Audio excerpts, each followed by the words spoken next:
Halo teman-teman rahasia investasi sukses, apa kabar? Jumpa lagi bersama saya Ruby Herman. Nah, topik video kali ini adalah bagaimana nih sampah bisa didaur ulang. Wow, luar biasa. Mungkin udah tahu, banyak juga yang udah tahu, tapi bagaimana hasilnya, bagaimana sih prosesnya. Nah, Here's my promise, I will rise and shine. Hai teman-teman, selamat datang di YouTube channel Ruby Herman. Sebelum kita nonton, jangan lupa untuk subscribe ya, karena subscribe itu gratis. Yuk kita nonton sama-sama. di episode kali ini kita bakal ngobrol-ngobrol ada Ibu Cynthia Wijaya. Wah, halo Bu Cynthia, apa kabar? Halo Pak Ruby, baik. Bagaimana kabarnya? Baik, di Jakarta saya sehat-sehat, udah divaksin.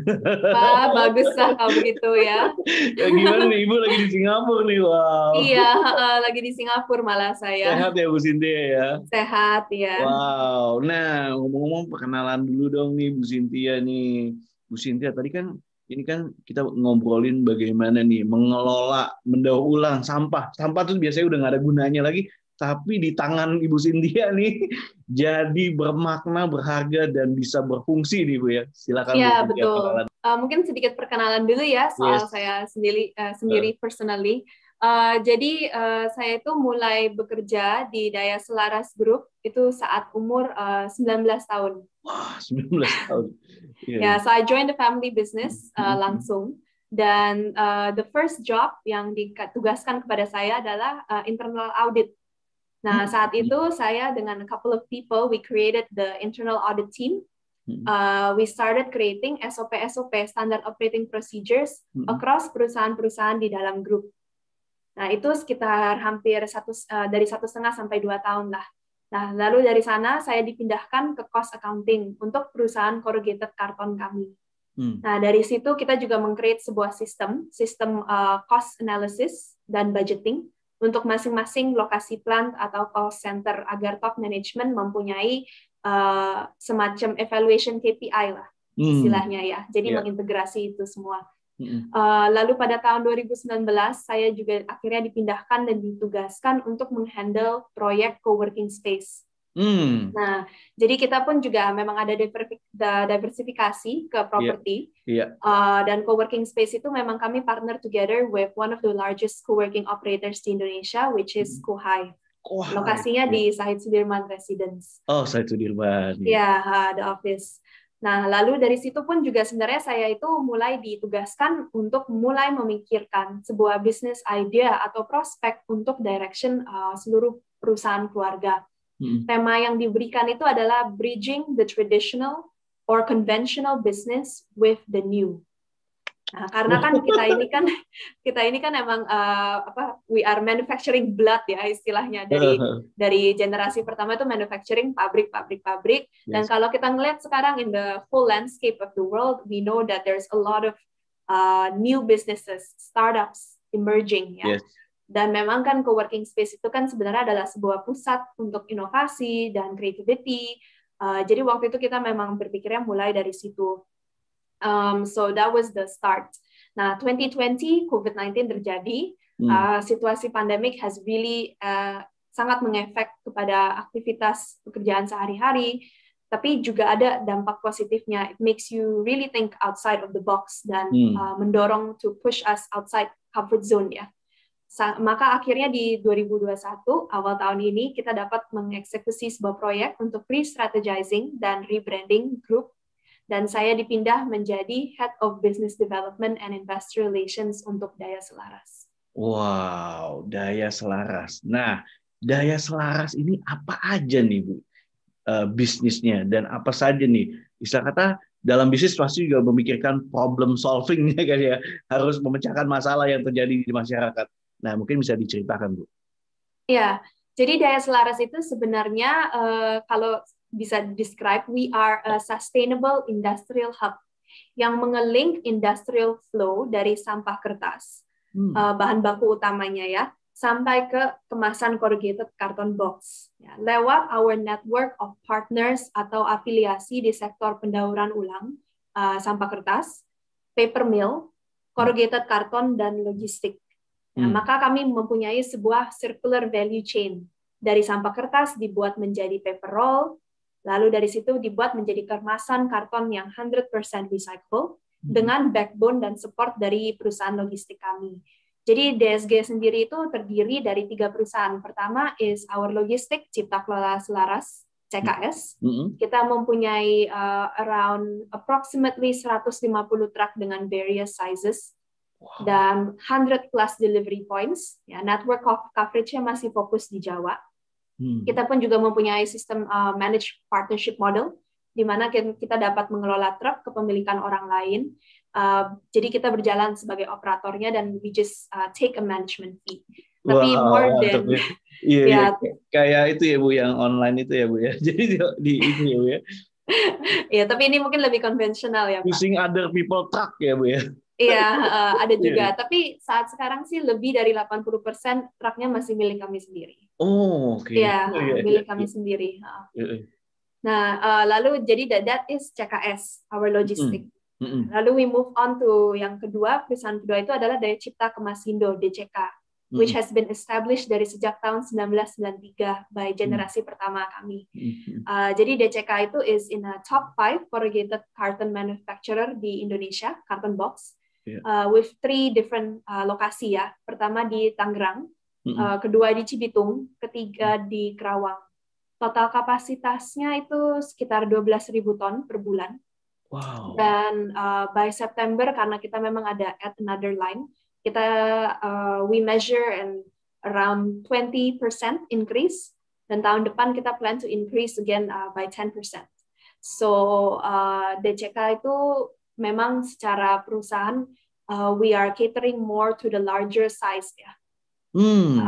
Ya, jadi kita juga our customer base tapi is very wide ya, 300 plus across different sector, FMCG, ya FMCGs yang lokal dan MNC brands such as Unilever, Heinz, Heineken, Danone, Mayora, Wings. Lalu juga secara kita punya customer ada juga di sektor personal care, elektronik, textile, oil, e-commerce, of course, karena sekarang sudah mulai ya kan mulai rising, so Shopee and many more sih. Dan what I personally am very proud of is DCK pun juga termasuk we are FSC certified. Nah, Pak Ruby pernah dengar nggak kata-kata FSC sertifikasi ini? Pernah dengar. Pernah ya. Jadi ya, so Forest Stewardship Council kan ya, our certification is a responsible mark of forestry, di mana kita responsibly source our raw materials, which is the industrial paper roll sih. Ya, jadi ramah lingkungan juga lah Bu ya. Betul, iya. Ya, betul sekali Pak. Nah, kok bisa nih Bu? Jadi tadi ya di tahun 2020 juga ada new business baru ya kan, dan akhirnya bisa connecting semuanya, pengolahan semuanya ya. Nah, apa sih bagaimana nih? Apa menjadi visi misinya nih Bu? Nah, jadi visi misinya kami ini so a couple of things. Pertama, jadi istilah dari Sustainable Industrial Hub ini adalah mempunyai closed loop. Atau circular value chain yang berkelanjutan kan ya. Iya, hubungan terus ya, sesuai dengan itunya ya. Iya. Betul. Nih. Keren. Iya, betul Pak. Nah, jadi kalau misalnya di industri kertas dan kemasan corrugated ini sebenarnya mengelola dan merecycle sampah kertas is quite common. Cuman di tahun 2021 itu memang kita decide untuk take it to the next level. Ya. Jadi di tahun 2021 ini memang kita meng-spin off kita punya recycling arm untuk lahirlah PT Daur Ulang Selaras. Daur Ulang Selaras ya. Ini ya.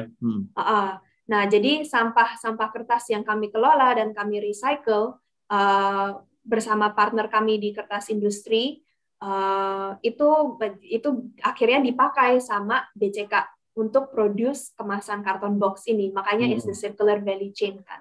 Dan hilir nih Bu ya, hilir itu juga ya. Iya.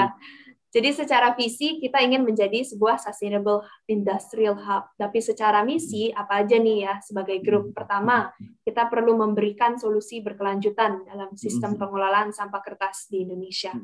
Karena kalau kita lihat situasi di Indonesia itu pengelolaan sampahnya is still, especially kalau misalnya sampah kertas ya, kita itu we are facing a low recovery rate. sekitar 25-30%. Kalau kita compare sama luar negeri itu udah 60% lebih.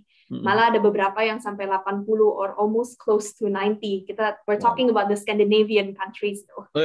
So, nah, lalu kalau misalnya kita pemikirannya itu sampah kertas dibuang dan dibakar aja, waste incineration, sebenarnya kan itu malah memproduce lebih banyak environmental pollution.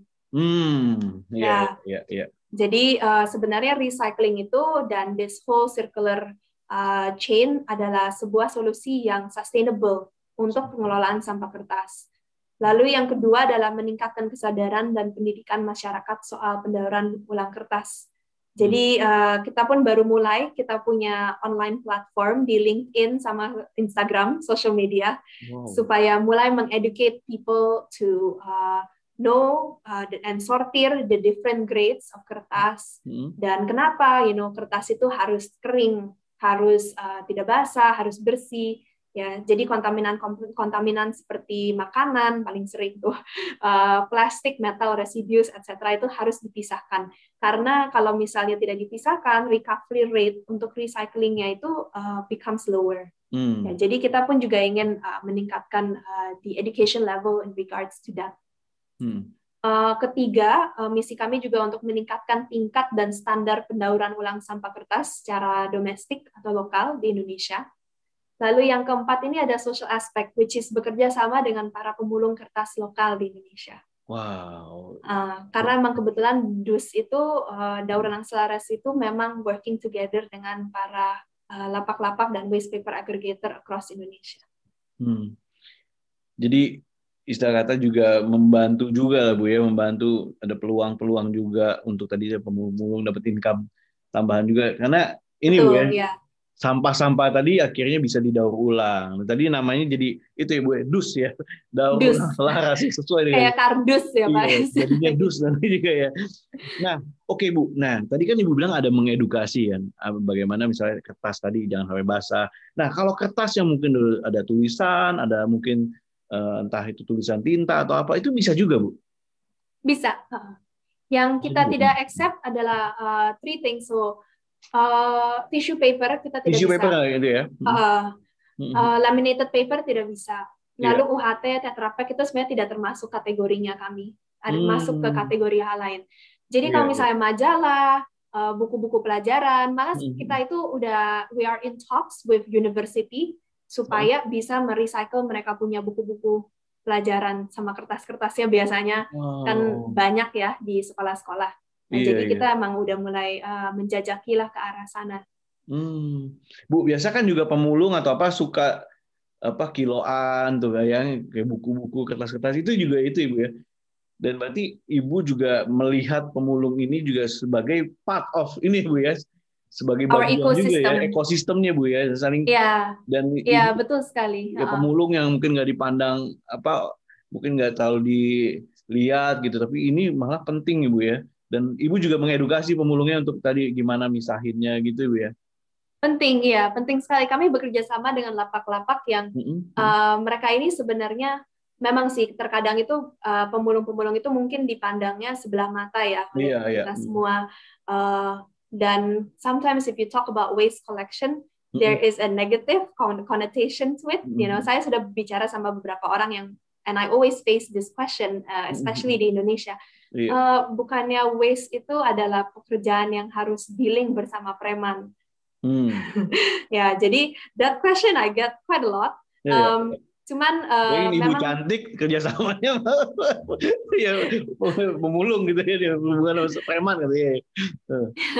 Tapi sebenarnya kan mungkin lebih sedikit kita harus lihat have to share a bit about latar belakang keluarga kami ya. Dari generasi pertama kan memang sebenarnya they started industrial paper mill.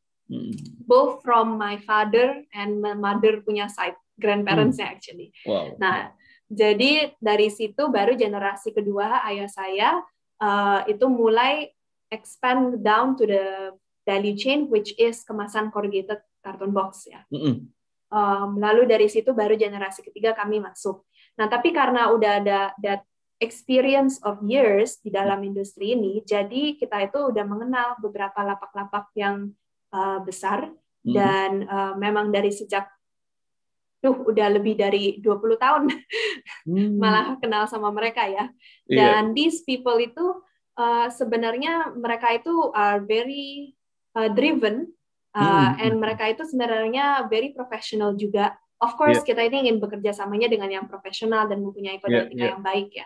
Karena kan pada akhirnya our corrugated box DCK yang memakai produk menjadi end user-nya kan. Jadi kita juga memperhatikan kualitas sampah kertas yang Dus kelola bersama dengan mitra lapak-lapak kami.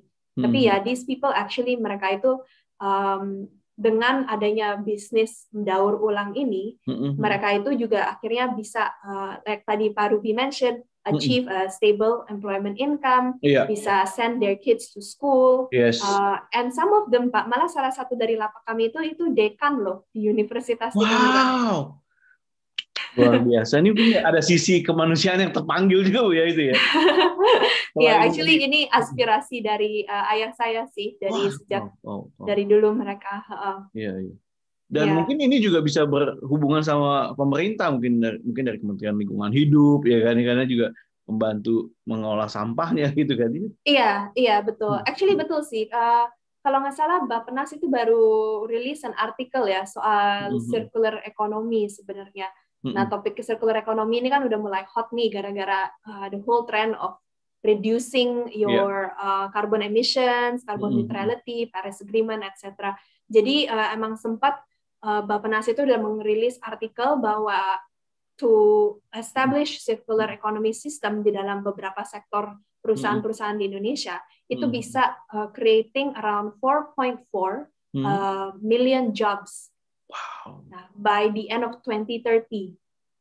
Nah, jobs pekerjaannya ini semuanya itu mereka panggilnya green jobs. Green jobs ya. Pekerjaan hijau. Karena kan kalau kita ngeliat kan pendaur ulang pemulung-pemulung itu kan sebenarnya mereka itu pendaur ulang. Mereka itu adalah sebenarnya istilahnya seperti pahlawan-pahlawan lingkungan ya. Pahlawan betul sekali ya. Wow, keren banget. Nah, bicara soal tadi kan Ibu juga urusin KPI itu ya Bu ya, Ibu yang di awal-awal ya kan. Nah, saya mau nanya juga nih Bu, bagaimana sih tolak ukur impact-nya nih Bu, KPI-nya nih impact-nya. Kalau terhadap lingkungan oke lah ya. Nah, bagaimana soal cost-nya Bu? Terus apa sih keuntungan dari daur ulang ini? Gitu dibandingkan mungkin yang create new one gitu ya. Nah, gimana Ibu Setia? Kalau secara tolak ukurnya itu mungkin so there's cost, tapi ada juga secara impact dulu kali ya Pak. Kalau secara impact itu this is I guess a fun fact. 1 ton of recycled paper itu sebenarnya what can you do with 1 ton of kertas yang didaur ulang? Itu bisa save 17 trees. You can save 380 oil gallons, 4.000 kWh of energy. 7.000 galon water, lalu sekitar 1,6 sampai 1,7 square meter of landfill space, TPS punya space. Lalu 60 pounds of air, ya.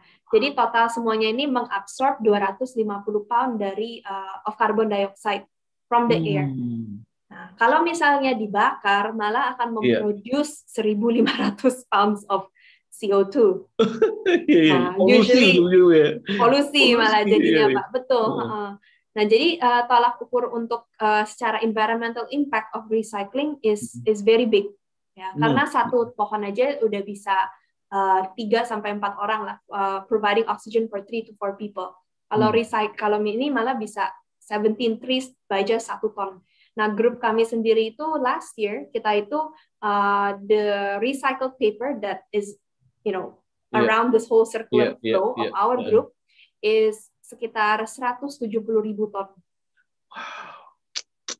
per tahun. Nah, jadi secara environmental sebenarnya recycling itu is definitely more sustainable if you compare with especially kalau produksi kertas virgin paper ya Pak. Karena kan itu ada deforestation lah, water pollution lah, chemical prosesnya pun juga lebih friendly sebenarnya kalau you recycle and all of that.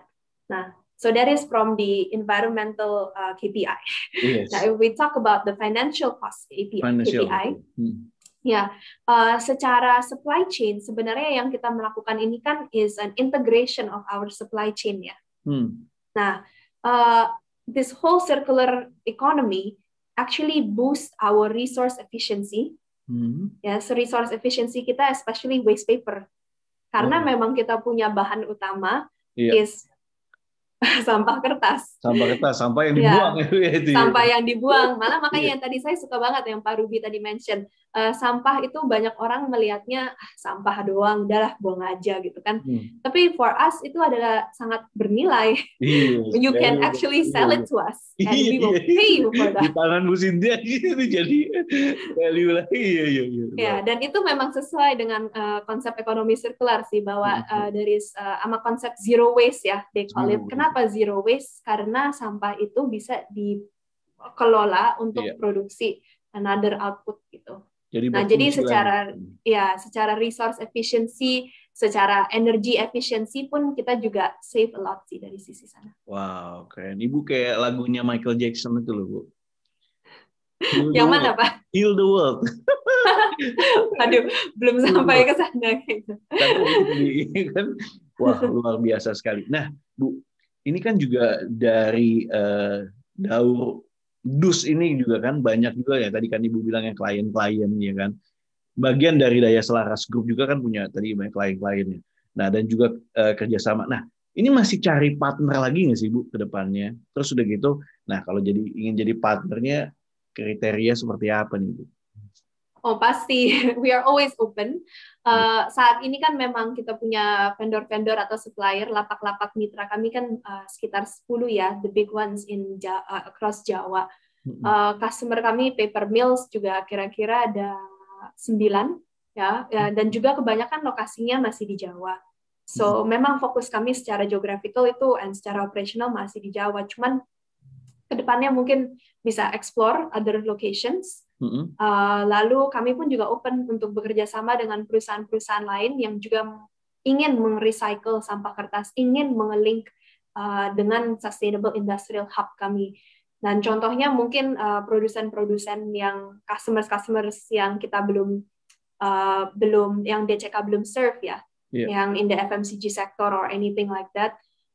Dan of course kita pun juga open untuk bekerja sama dengan lapak-lapak dan pebisnis daur ulang, recycling institutions, and especially kita ini kan lebih B2B. Tadi kan sempat saya mention kita punya truck itu, our logistik itu bisa mengangkut around 3 ton, 3 ton, 3 sampai 5 ton sampai maksimal let's say around 17 ton. 17 ton ya. Jadi sebenarnya ini kan is very B2B fokusnya. Jadi kalau misalnya kita melihat sebenarnya sampah itu the biggest waste generator di Indonesia adalah konsumen-konsumen seperti kita, individual and household level. Jadi makanya we are eager to explore what collaboration synergies can happen sih sama untuk recycling institutions yang mengcollect on a individual level. Yes. Berarti ya tadi ya dari B2B change to B2C ya, lebih ke rumah tangga atau kantor yang itu ya bisa ya, atau apartemen atau apa gitu. Iya. Jadi bisa itu juga ya. Iya betul. Jadi kita we're open to work together sama institutions yang doing that sih. Karena kalau secara logistik kan again like our operational is very big volume. Big volume ya. Jadi dikumpulin dulu di satu tempat ya tadi ya, pengumpul itu baru diambil gitu ya. Iya betul, betul Pak. Iya. Siapa tahu nih yang nonton juga kepikiran jadi bisnisnya mau ngumpulin dia gitu ya. Iya. Juga ya. Betul. Wah, luar biasa. Nah tadi kalau misalnya tadi kan Ibu kan sebagai muda terus menjadi entrepreneur. Nah, Ibu mungkin ada tips kan nih buat mungkin gimana nih buat para milenial atau teman-teman anak-anak muda yang pengen jadi entrepreneurs kayak Ibu gini? Sebenarnya saya rasa kata-kata entrepreneur is something that's kurang fit ya, lebih kayak intrapreneur. Intrapreneur, oke. Ya, there's an istilah intrapreneur karena memang kan kebetulan saya ini kan bekerja di family business ya, so it's already somewhat formed. Tapi how do you take it and expand it?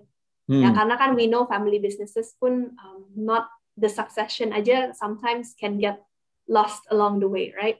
Jadi Iya, apalagi pandemi entrepreneurship, kan juga perubahannya cepat sekali Bu ya, banyak sekali betul, ya kan, mesti adaptasi, betul, agile dan lain-lain ya. betul Iya, Pak, iya. emergency management kita panggilnya. Yes. Sorry, crisis management. Crisis management ya, ya. Iya, nah memang jadi kalau tapi again, I guess something that I can share sebenarnya bisa apply kemanapun sih.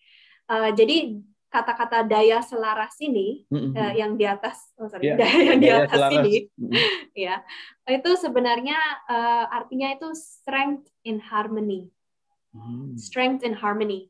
Dan saya sharing ya apa yang ditanam oleh ayah saya dari generasi kedua kepada kami yang di generasi ketiga. Dari segi strength-nya, diri sendiri itu harus belajar untuk kompeten, harus profesional dalam cara bekerja, always be open untuk room for improvement and learning, ya. Tetapi ingat, jangan sombong, jangan pikir bisa melakukan semuanya sendiri, dan jangan lupa bahwa setiap orang itu mempunyai kekurangan dan kelebihan. Dan kekurangan Anda pun bisa dibantu oleh kelebihan orang-orang lain. Contohnya seperti saya sendiri kan harus bekerja sama dengan kakak dan saudara saya ya, Pak Patrick dan Pak Relen, dan ayah saya sendiri juga. Lalu pun kita mempunyai tim profesional yang sudah bekerja sama dengan kami selama bertahun-tahun, even before I was born. Jadi secara teamwork itu sebenarnya it's very very important ya. Dan I really like this African proverb punya quote, which is, if you want to go fast, go alone. If you want to go far, go together. Makanya jadi kita ada strength in harmony-nya. Tapi dari segi harmony-nya itu is also very much tied with gratefulness. Dimana kalau misalnya ada kata pepatah ini, sejauh mata memandang, tetapi ingat tempat bumi kita berpijak. So you can reach the stars, but always remember and be grateful about where you came from and the people who helped to get you there. Karena sering kali dari sejak kecil tuh saya selalu dibilang dunia itu seperti roda berputar. Sometimes you can be at the top, sometimes you can be at the bottom as well. So I guess that's what I can share. Keren banget nih Bu Cynthia. Ini baru belum bahas yang Cohive ya Bu. Keren banget nih. Next mungkin saya bakal mau nanya-nanya nih tentang Cohive. Tapi anyway, apa nih next plan-nya nih dari mungkin Daya Selaras Group atau Bu Cynthia sendiri? Jadi sekarang karena di tahun 2021 ini, like I mentioned, kita itu udah harus mulai take our sustainability value to the next step. Ya, itu berarti kita harus udah start to look at what is in our supply chain yang kita makin lebih bisa efisiensinya dinaikkan. So we have to strengthen our circular value chain more. Look out for our carbon scope, and then kita pun juga harus look out untuk kolaborasi opportunities yang sempat saya mention tadi untuk achieve kita punya visi misi ini sebagai sustainable industrial hub. Karena secara luasnya this whole circular economy ini perlu banyak orang yang berperan di dalam to make this whole thing happen. Dan the impacts that we're going for, the missions yang tadi saya sempat mention, itu adalah it takes a lot of systemic partnerships. Ya, jadi lebih banyak mungkin in the next few months or years saya lebih banyak fokus kepada sana sih.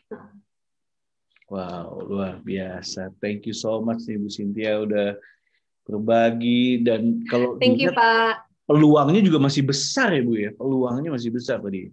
Masih ulang, dan ini juga daur ulang ini dibutuhkan karena tadi hasil-hasilnya ini malah dipakai juga sama perusahaan-perusahaan banyak ya Bu ya. Betul. Malah kita local demand untuk paper mill itu di Indonesia malah kadang we face a supply shortage. Karena secara impor pun kadang there's issues lah. At the end of the day, this whole issue with recovery rate of recycling paper is not just in Indonesia alone ya. It's a global issue. Waste management is a global issue in any other countries. Nah jadi the whole supply and demand itu at the end of the day, kalau misalnya, I mean, it's the law of supply and demand. Kalau misalnya memang supply-nya shortage, prices will increase, right? Iya, betul sekali.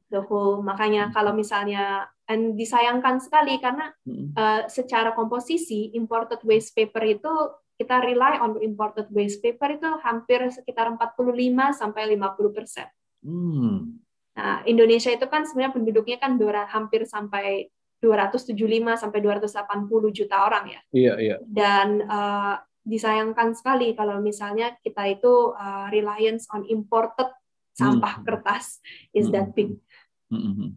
Makanya Ibu lihat ini melek gitu dan wow. Melek ya, betul Pak. Sekali. Ngomong-ngomong, anyway, ada kepikiran untuk mendaur ulang yang lainnya nggak Bu selain kertas ini? Mungkin untuk saat sekarang sih kita fokusnya di kertas, tapi towards the future we never know ya. Iya. Dari kertas aja, wah, kuenya masih banyak ya Bu. Peluangnya masih banyak ya. Wow, anyway sukses ya Bu buat Daya Selaras. Thank you Pak. Sukses Bu Cynthia Wijaya, luar biasa berkarya. Ini saya baru kali ini udah tahu juga bagaimana secara detail daur ulang, ternyata wow banget dan membuka peluang dan lapangan kerja juga ya. Ternyata tadi dari sampah tadi ketika dilihat ada value yang luar biasa bisa daur ulang. Wah, amazing. Sampah aja juga bisa jadi diamond kalau banyak. Luar biasa. Sukses ya Bu Cynthia. Terima kasih. Thank you ya Pak. Yes, buat teman-teman terima kasih telah menyaksikan Rahasia Investasi Sukses. Nah, ini dia bahwa sampah bisa menjadi bermakna.